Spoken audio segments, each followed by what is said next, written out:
अच्युतं केशवं रामनारायणं कृष्णदामोदरं वासुदेवं हरिम्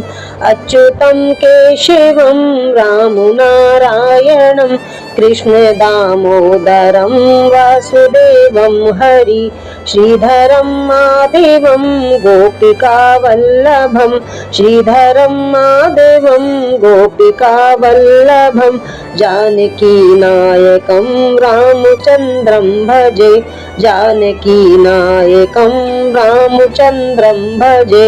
अच्युतं केशवं रामनारायणं कृष्णदामोदरं वासुदेवं हरिम् अच्युतं केशवं रामनारायणं कृष्णदामोदरं वासुदेवं हरि श्रीधरं माधवं गोपिकावल्लभं श्रीधरं माधवं गोपिकावल्लभं जानकीनायकं रामचन्द्रं भजे जानकीनायकं रामचन्द्रं भजे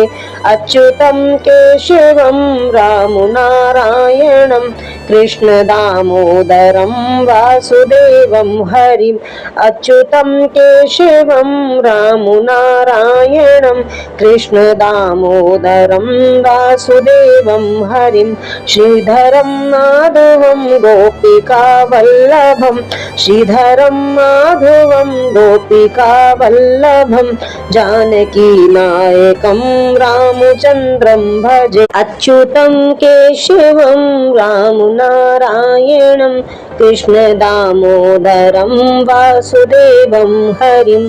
अच्युतं केशवं रामनारायणं कृष्णदामोदरं वासुदेवं हरि श्रीधरं माधवं गोपिकावल्लभं श्रीधरं माधवं गोपिकावल्लभं जानकीनायकं रामचन्द्रं भजे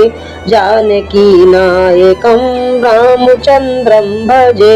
अच्युतं केशवं रामनारायणं कृष्णदामोदरं वासुदेवं हरिम् अच्युतं केशवं रामनारायणं कृष्णदामोदरं वासुदेवं हरि श्रीधरं माधवं गोपिकावल्लभं श्रीधरं माधवं गोपिकावल्लभं जानकीनायकं रामचन्द्रं भजे जानकीनायकं रामचन्द्रं